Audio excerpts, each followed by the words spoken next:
Meghan, welcome to Reset. Yes, thanks so much for having me. I'm looking forward to it.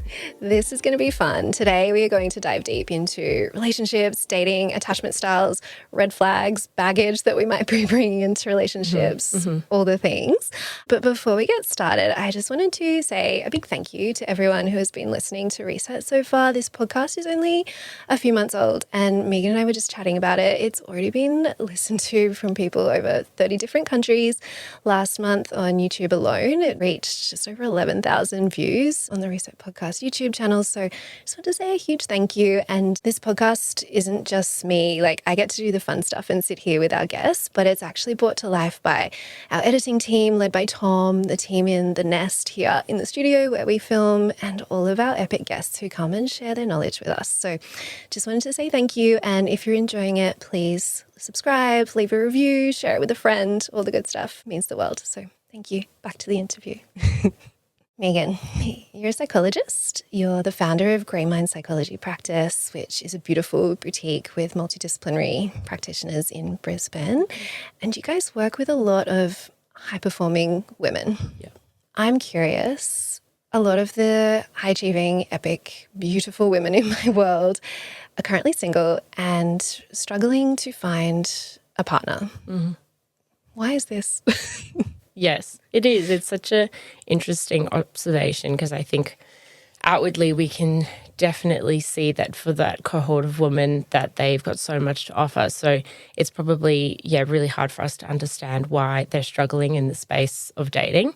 And I think, there can be quite a few different potential theories as to what's going on.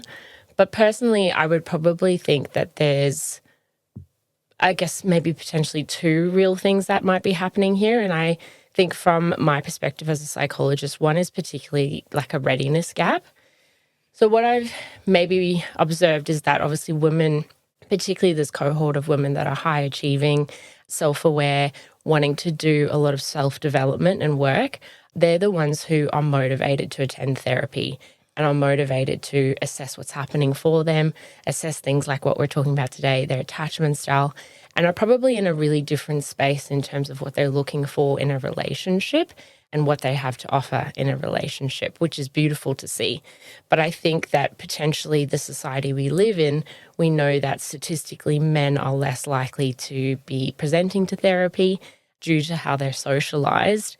They're not necessarily valuing those same things. So I think there's a readiness gap in terms of what women are looking for and what men are presenting with.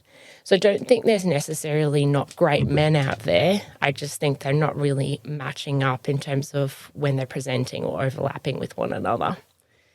If any men are listening right now, and I'm sure we're going to get into it throughout this interview, but is there any one or two things they should be doing instantly? Because I know there's also a lot of single men out there, and in the world of online dating, in theory, it should be easier than ever, right? Most single people are on these apps. You can set your perimeter to the world if you want. Yep. Do you think, is there anything that men could be doing right now? Well, I guess it speaks to what I just said. It is about really investing in doing some of that work in terms of increasing your self-awareness, increasing your knowledge about what you're bringing into your relationship, that there isn't just this kind of acceptance nowadays of that this is just my personality, this is just who I am, take me or leave me. I just think that that's not necessarily self-aware. And I think we need to be able to say I see what I'm bringing into this. This is part of my history. This is how I was raised. This is where my pitfalls might be.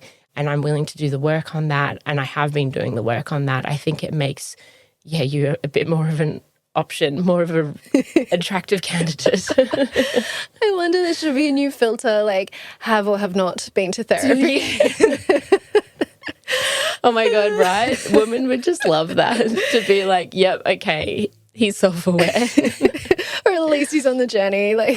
Yeah, at least he's reading attachment books, something like that. Yeah. Or listening to this podcast. We're going to have some places where they should definitely take notes throughout this. Back on online dating for a second, do you think it's making it easier or harder to find a long-term relationship? Yeah, I mean, of course, pros and cons, right? I think the very obvious pro is that the choice is wider. You are able to access people you wouldn't normally be, see around or meet at a bar. But I think what comes with that is, like, psychologically, we call it almost like a paradox of choice, where you're so overloaded and so overwhelmed by the amount of choice that it actually leads you to kind of just disengage completely. So I think that sometimes too much choice isn't actually necessarily better for us. And then I think most predominantly, it feels a bit like pseudo connection. Like, I don't think the authenticity is there. And that's what I hear a lot with the women I work with in therapy, that they're having, potentially those wonderful instant moments, some initial banter, some initial connection. You are getting that nice dopamine hit when you are getting that instant little back and forth. And then I think it tends to plateau for a lot of people in this space. And so what we're probably feeling and seeing is that it's lacking some of that real that authentic connection, that going deeper, feeling that emotional attunement. That's what you typically get in an, interaction, a face-to-face interaction. And that's what you're probably used to get when you'd meet somebody, at a bar. You'd be able to use different cues to guide your decision-making. Now it's very cognitive. It's very much just like, what boxes are they ticking? Are they meeting certain criteria? Versus, I think it was so much more intuitive. Yeah, and I think it can sound a little bit woo-woo or spiritual, but we bounce off the physical energy of someone. And I think no matter how many of those boxes they tick, once you meet them in person, whether it's a friend or a potential partner, like the physical energy is something that cannot be described in those boxes. Absolutely. Yeah. That just this kind of flow and how you guys are feeling in that emotional space, it can't really be ascertained, I think, online in the same way. Yeah. I feel like that could be a whole episode in itself, like just unpacking online dating psychology. But for a lot of the single women in my world, I know that when they're creating their profiles, they've got the beautiful photos and then they set their parameters around like, must be over 6 foot, must earn over 6 figures. Like, and to be honest, if I was online dating, I would probably do those same things. But we all know that those things don't actually equal a happy, fulfilling relationship. What are some of the things we should actually be looking for? So yes, I think definitely those are the things that feel within our control, like to set those certain criteria. And they are important. Like, we don't want to dismiss them, that you still want that person to meet some of that. You still want to feel the physical attraction. However, I think obviously as a psychologist, I think there's far more importance on things like shared values. So what we know of the research, particularly, the Gottman Institute, they've done a lot of research on what does make for a lasting relationship. And it isn't physical attraction. It isn't the thing that continues to maintain satisfaction in a relationship. It's obviously more that emotional attunement and availability. It's how well do you align in terms of your value system. So it might feel like really deep stuff to be going into, but it should be, the criteria that you're putting out there in terms of what are the things you want for your personal growth, in terms of how you spend time having fun, family, all the elements of your life. What values do you hold in those spaces? And then what is that other person, what's important to them, what really matters to them, and does it align? And then most definitely, which we're going to be talking a lot about today, is attachment. Do they show secure attachment traits, which might feel unknown to some people listening, and we're going to unpack what that looks like. But just from the outset, what is their emotional responsiveness, availability? How do they make you feel emotionally from the outset? Yeah, if someone's 1 or 2 steps back and thinking, okay, I want to be aware of what my values are in a relationship, but I'm not 100% sure on what they are just yet, is there a way you recommend going about doing that self-discovery? Yes. I mean, I think values work for yourself is such a pivotal step for you to be taking in terms of your own readiness for entering into relationships and dating. And so knowing that you've got well-defined, clear values will set you up for success. And doing that work can be done obviously in therapy, but there's also a lot of resources online where you can pretty much get like a values list. You can just type in values list, even pop in acceptance and commitment therapy. And then from that, you can kind of just rate them in order of importance to you. And you can kind of have like your core values that overarch your whole life, who you are, who you want to be known for, the things that matter most to you. And then you can also kind of really fine tune it down into like areas of your life, what values you hold for particular spaces, because that might differ too. Yeah. Do you find that people's values, like, should we be checking in with ourselves at different points in life? Do our values change over time? I think that they are flexible. I do believe that we've got core values, as I referenced before, that are long-standing and we hope can kind of be part of who we are. We stay true to them. That's who we want to be known as. However, I think what changes the most is what area of our life is taking focus at that time. And then that might shift different values into focus. So I guess as an example, it might be, like right now I'm really focusing on parenting and being a mother. That's probably really different to 7 years ago when I started my business. My education and that career part of my life was a focus, and they hold very different values. Some might be overlapping, but some are probably more so taking like the main focus in my life right now. Yeah, interesting. And a good reminder for everyone to just kind of do that pause and check in at different seasons of their life. Yeah. We'd never want anyone to stay in a relationship that is unsafe, unfulfilling, unhappy. But I guess there's some red flags that are really obvious, and then there's some that are a little bit more confusing. Are there any in the early stages of dating that you think we should be aware of that maybe are not so clear-cut? Yes, I love this question because I think having some names to some of these behaviors can really empower us, particularly as women in this space, because we might feel a bit like, oh, am I just being too picky, or am I reading too much into it? Or, some of that almost emotional gaslighting we do to ourselves, or just in the society we live in that we've been told we're being too dramatic. So I think that having some psychological terms for it does enable you to name it and identify the behavior really early on. So some of the research that we have on, really unhelpful or toxic behaviors in relationships, some of the named ones is love bombing. So that's a really important one because it feels so good at the beginning if we're on the receiving end. So, you really might not think there's a problem with this behavior. But love bombing is essentially really over the top, excessive, high intensity level of attention, praise. That person just really comes on so strong. So they might just be messaging you constantly. They might be just telling you everything you've ever wanted to hear, just bombarding you with compliments. They might even, go as far as to say, I think we might be soulmates. You've been the person I've been looking for this whole time. Yeah, the messages are nonstop. I can't stop thinking about you. There's something so different about this. That feels amazing. Like, who doesn't want to hear that? However, what we know about that type of behavior is that it's not necessarily sustained, obviously, but it can be quite manipulative in that it redirects our attention away from really these more important conversations, really getting to know the person. So they might almost be putting on a little bit of this like, hey, look at all these beautiful, amazing things I'm saying to you. So you don't really actually get to know me. So it's a tricky one, love bombing. Breadcrumbing is another term that we use, and that's somewhat really different, but it's a little bit of this like, I'll give you a little and then I'll pull it away, and then I'll give you just a little bit more and then I'll leave you guessing.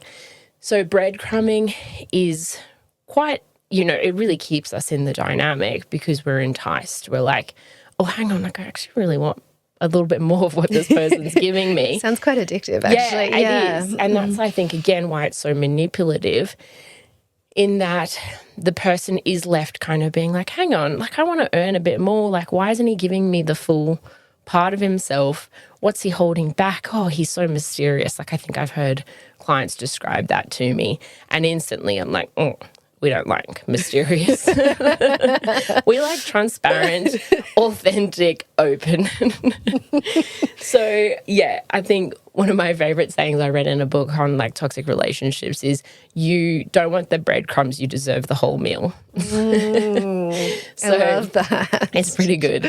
So yeah, like just if they text you a little bit at the beginning and then they drop off and they're like, oh, so sorry, I just had such a busy, last couple of weeks, but I'm back and I'm so keen to chat again. And then like let's definitely have a date, and then nothing. Like it's just super inconsistent and unpredictable. And we don't like inconsistent when it comes to attachment dynamics. They're not helpful for our nervous system. So those are probably, two of the big ones that I can think of off the top of my head. And then I think, the last one was just like an overemphasis on chemistry, that if we, even particularly us, if we're overemphasizing like the chemistry is just not there, or I'm only going off the way he makes me feel at the beginning, that again isn't necessarily the foundations of, a long-term satisfying dynamic like we were talking about before. So we're wanting to look at some of these more emotional components.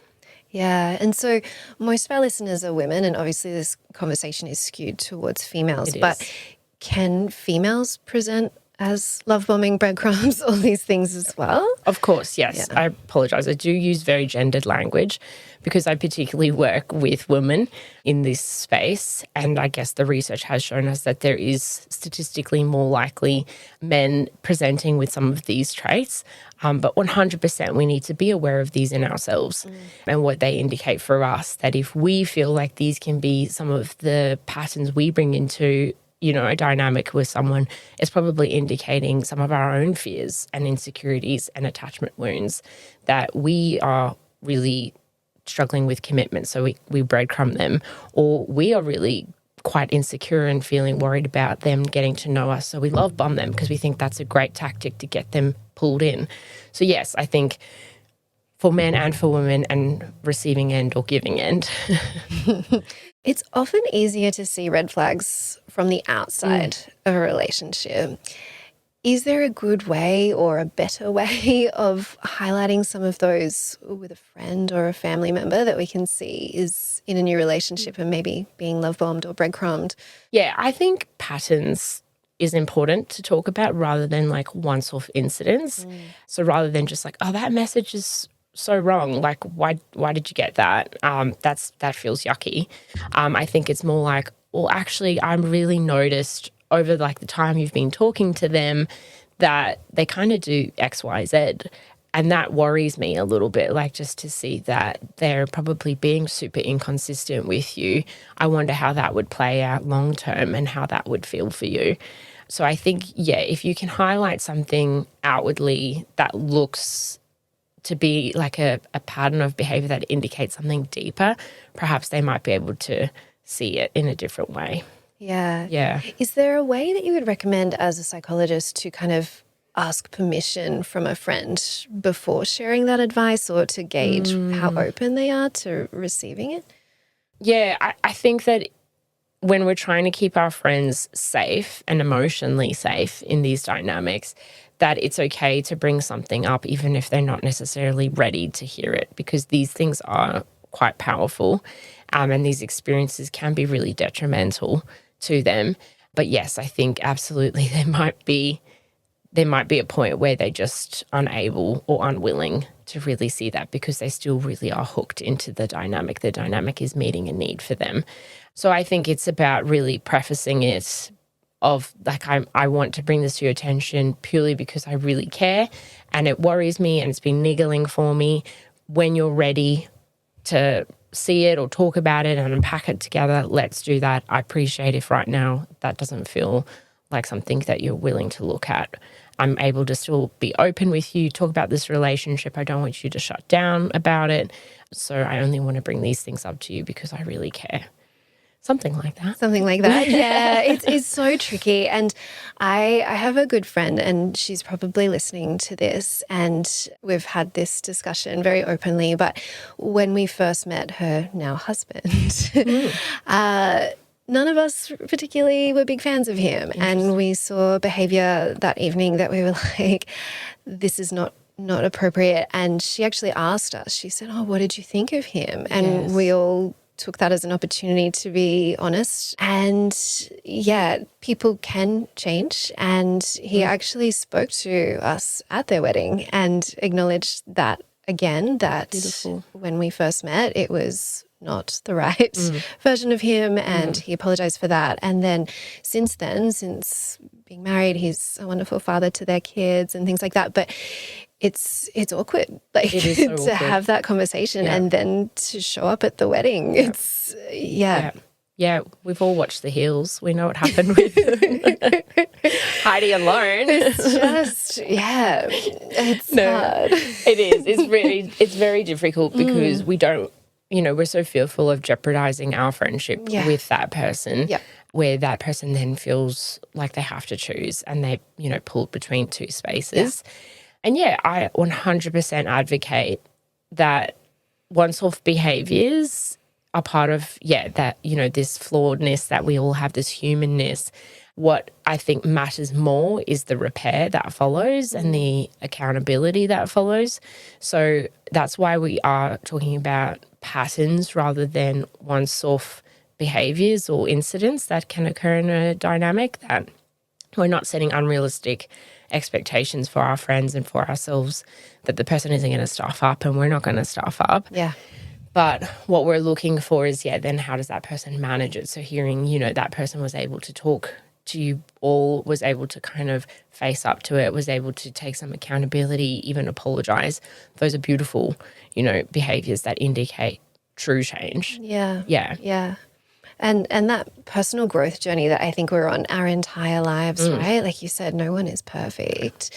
Speaking of not being perfect, are there things from our own childhood that can impact us and the way that we date? 1,000%, yes. That's the most pivotal thing that shapes us, is the first 3 years of how we were raised and our development. So yes, what we know is that the relationship we have with a primary caregiver, which is typically a mother, in the first 3 years of life, and how our needs are then met in that dynamic with the caregiver. And if they were met, how they were met and how consistently they were met will shape the way that you see relationships. So it will form this mental map, essentially, of what you believe you can come to expect when you enter into an attachment dynamic with somebody. So how your caregiver was in terms of their availability to you, were they physically available to you? Were they emotionally available? Because they could be physically there but very tuned into their own stuff and absent. We are looking at things like, how did they respond when you exhibited emotion? Were they really dismissive or punitive or guilt-inducing? Or were they able to help you kind of make sense of it and sort it out? Because from that, then you probably developed a belief and an expectation that actually this person's here to help me. Like, they're going to help me work through stuff. That's really wonderful. You, like I said before, if they're really available to you, you're going to have a belief that says, like, this person's here for me. I can trust them. I can rely on them. I know that when things are hard, or even when things are great, they'll be in my corner, cheering me on or available to me. So these are the kinds of experiences that, if we obviously have that not present, naturally we're going to develop this kind of framework in our mind that then says, oh, right, okay, this is how relationships work. This is what I can expect of people. This is what I should give. And we take that into the rest of our lives, which is just phenomenal. But as parents, we're like, oh my God, it's a lot of stuff I've got to do in the first 3 years onwards. But we use that mental map for any dynamic, attachment dynamic, dating, marriage, friendships, anything like that. We will use that as our way of kind of how am I meant to operate. As a parent and a psychologist, I'm sure you put a lot of pressure on yourself to parent in a near perfect way. Yep. Are there any things that you're doing for your family that we could learn from? Yeah. Like, even as I said before, it's like, oh my goodness, I'm aware. I know the power of these early years with my son. And I'm like, oh my goodness, what am I doing for him? This poor guy's going to have this map for the rest of his life. So I think sometimes the knowledge can feel incredibly overwhelming. However, what I feel is my best asset and tool is like I have his state of mind in behind every decision I make. So I'm like, even if I have my stuff going on, which I do, and I'm going to have these really, tricky dynamics with him, I'm going to react incorrectly, I'm going to mess up, I have to mess up, it's actually what is best for him, then his state of mind is instantly there for me, and I go, how will he make sense of that? So, if he doesn't want to get ready, I'm getting so frustrated, I know we need to go somewhere, and I'm just like, just stop, just come and sit down, put your shoes on. I instantly go to, how is he going to understand the fact that I screamed at him? So it wasn't that I screamed at him, it's then I would explain to him, I know that was probably really confusing for you. Normally we play, mummy has time to play a game with you to make putting your shoes on fun. I'm feeling a bit stressed that we have to be somewhere on time, so we don't have the same, amount of time to kind of work this out together. That's why I screamed.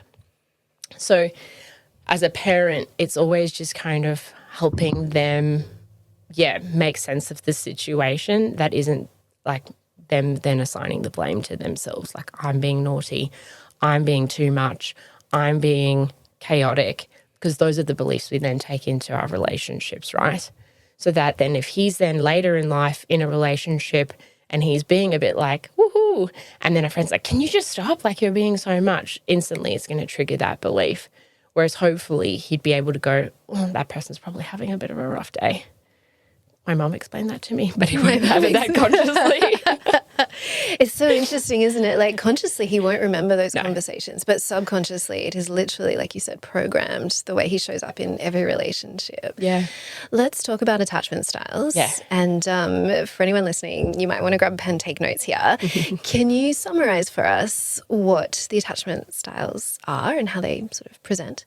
Yes. Yeah. So this is definitely, a big body of research. Attachment theory has been around since like the 1930s with John Bowlby, and moved into the work he did with Mary Ainsworth, where they then developed the attachment theory and assigned these 4 specific styles that we can see in terms of how children interact with their caregivers, and then how they maintain that style for the rest of their life and how they engage with other people. So I'm definitely not going to be able to speak to it in its full entirety. You'd need, to do a couple of podcasts just on this part of things.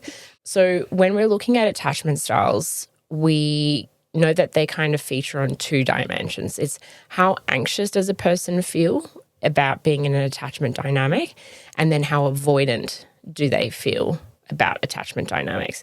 And so we tend to assess people on their levels of anxieties and their levels of avoidance.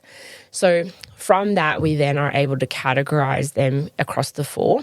So if you are really low in anxiety and low in avoidance, you're going to be sitting in what we call a secure attachment style. This is the most common. I think, the estimations of percentages vary in all the literature, but roughly like 50% of the population has a secure attachment style. And this obviously means that you feel like relationships are worthy of your investment, other people can be trusted and relied upon, and that your own needs are valid and will be met. The safety points are that you feel like you can be both autonomous and independent, but you're also really comfortable with relying on the other person. So it's a beautiful balance of both of those things. You feel confident in yourself. You feel like you can express both positive and negative feelings about yourself and to others. And there's a comfortability in the being and the doing. Like, you can be in the emotion and also kind of be active in your participation in the attachment dynamic and other parts of your life. So obviously that description really shows it to be the ideal attachment style. And that's what we're really hoping for. If you had really consistent, predictable, available, responsive parents when you were younger, you will likely have a secure attachment style. So I think that one feels really relaxed. It feels warm. It feels open. It feels really emotionally satisfying whilst still feeling like you can have other parts of your life. Then we would move into that if you feel really high in anxiety but low in avoidance, you would have what we call an anxious preoccupied attachment style. And so this is what you might typically have seen in yourself or experienced in when you're dating somebody, someone who I guess society might deem as clingy or very needy. We might experience, relationships to be a source of anxiety for us. So we potentially feel like people are unpredictable. We don't know if they're going to be available to us. So we really kind of are quite scared of them separating from us. We're really scared of not having the relationship. So we naturally ramp the behaviors up because we want to keep them really close. So that can be like, I want to, I need your reassurance all the time. I need you to tell me you love me. I hate when you leave me. I hate when you go out without me. Why aren't you responding to my messages? It's been 3 hours since you responded to my message.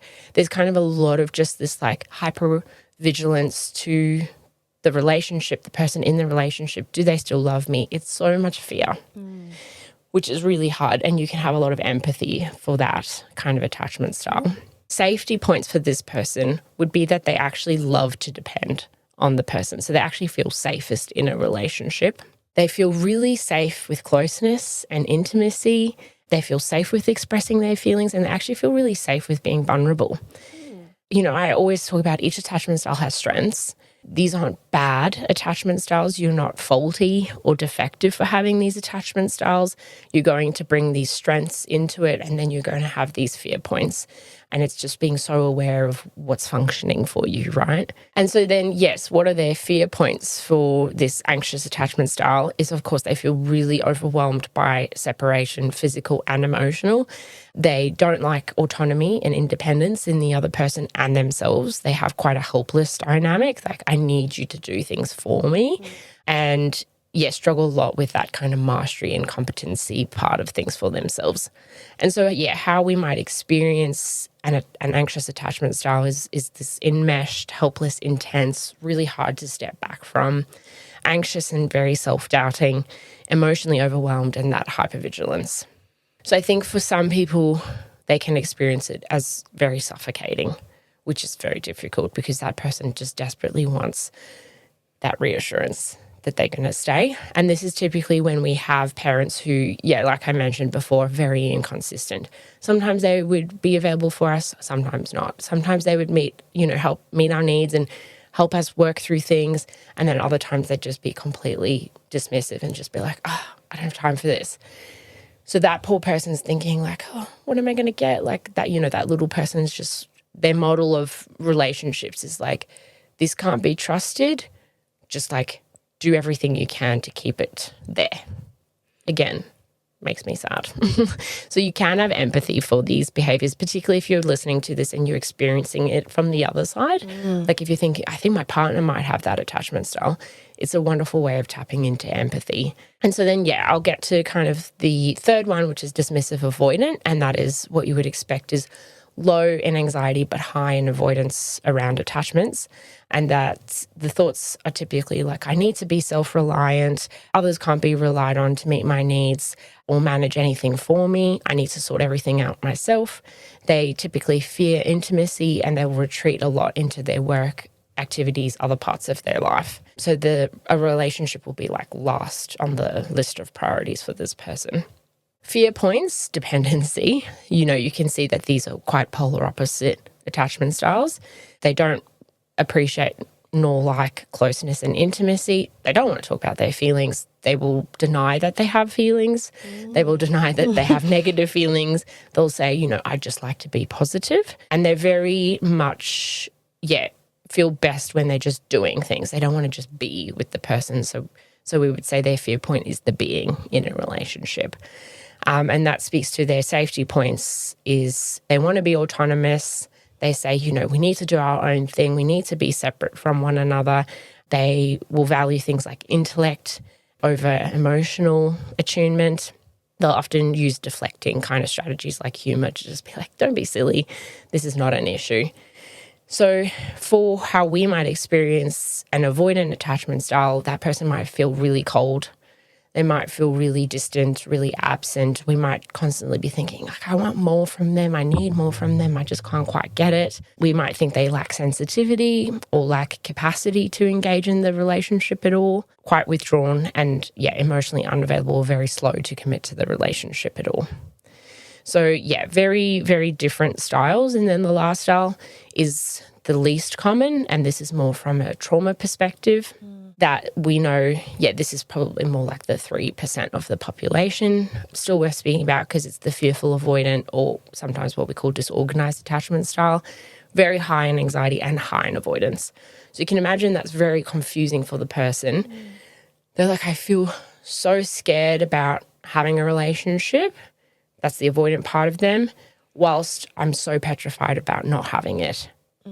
Yeah. So what this person has probably experienced is a high level of abuse and trauma growing up, so that the person who was their caregiver, who was meant to be their source of their comfort and availability, was also the source of their abuse.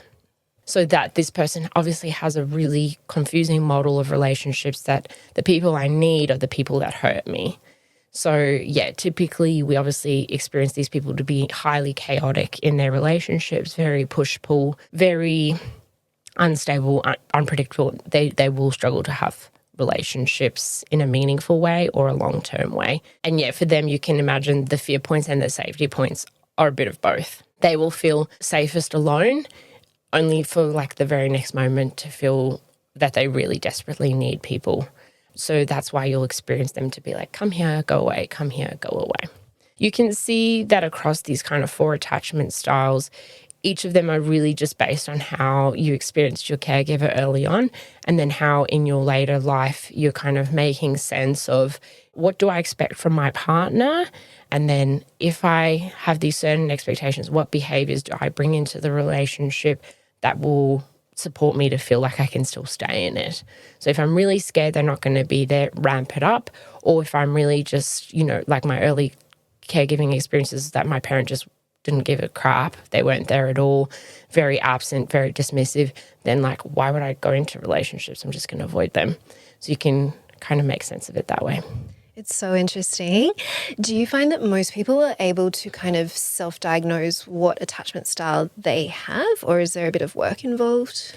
It's tricky because what we know and understand of attachment styles is that we'll have a primary attachment style, but then certain dynamics and relationships, we kind of bring a bit of a different attachment style into it because now we're talking about 2 attachment styles interacting with one another.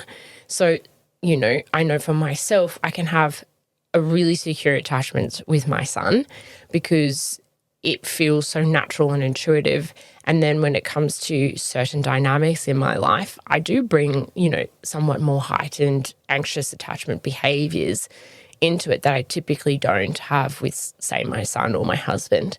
So it is interesting that you might be a bit confused because you might be listening to this and think like, I've got a bit of all of that. Yeah. What does that mean? So I encourage you to do a couple of quizzes. Like we can put some of the quizzes in the notes of the podcast that you can kind of get a sense of like which relationships trigger what attachment style, what's my predominant one. Yeah, that would be really helpful for people, I think.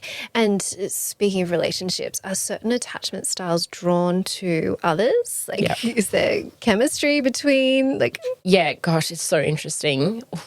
We have this joke at my practice about, like, how we really wish we could create a dating app based on attachment styles. That, hey, like, Bumble, take note. Yeah, don't steal my idea. That, like, if you could fill in the assessment and then the person you're interested in fills in the assessment and you both, like, show up with your attachment style and it's like, bing, it's a match. I love that. That would be so good. And they also do their values and, like... Yeah, God, right? Why does that not exist? I don't know. There's a gap. There's a gap. There we go. We'll talk. We'll talk after this, yeah. But, yeah, what is interesting is I think in your mind you would think that you would be most attracted to the attachment style that is like yours, because I guess you would imagine that they would have the same expectations. Like I think there's this idea like to avoidance, that's kind of what we term them, to avoidance would love to be in a relationship together because they wouldn't need anything from each other at all. hyper independent. They'd just be like, oh yeah, you want to meet up for some dinner? Okay, cool. And that too, anxious attachment styles could, meet each other at that level of intensity and they could like chat and talk. But interestingly, no, what the research shows us is Ooh, I hope you have enjoyed part 1 of this episode, diving deep into all things relationships. Megan and I would absolutely love to have you join us for part 2. It's coming out Tuesday next week, 6 a.m. We're going to be diving even deeper into attachment styles, red flags, dating in the modern world, how our childhood impacts the version of us that shows up on dates today, and what you can do if you're in an existing relationship to make sure you continue living your absolute best life. See you then.